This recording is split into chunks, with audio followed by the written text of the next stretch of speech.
আমরা অনেক লোক আছি, একজনের একটু ভুল পেলে, দোষ পেলে তাকে খোঁচা মেরে, তুচ্ছ তাচ্ছিল্য করে, অপমান করে, হেয় করে, লাঞ্ছিত করে কথা বলি, ঠিক কিনা বলে? এরকম লোক আছে না? নাই?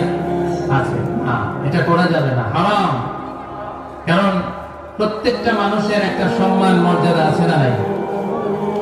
আল্লাহ পাক বলেছেন কোরআনে কারীমের ভিতরে, ওয়ালাকাদ কাররামনা বানি আদম, আমি আদম সন্তানকে সবচেয়ে সম্মানিত করেছি। সুবহানাল্লাহ। তো আল্লাহ নিজে সম্মান দান করেছেন, কিন্তু আমরা মানুষ হয়ে আরেকজন মানুষকে কটাক্ষ করে, হেয় করে কথা বলি, আর এভাবে একজন আরেকজনকে অপমান করে কথা বলে আমরা যে জাহান্নামের কত গভীরে গিয়ে পৌঁছাচ্ছি আমরা কল্পনাও করি না।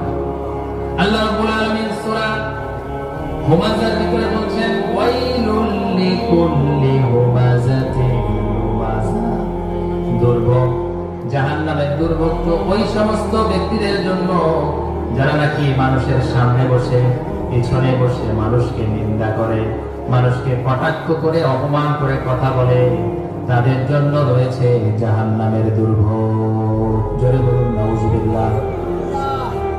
তারা জাহান্নামের অতল গভীরে পৌঁছাবে যারা মানুষকে কটাক্ষ করে, লাঞ্ছিত করে, অপমান করে কথা বলে, ঠিক কিনা বলে?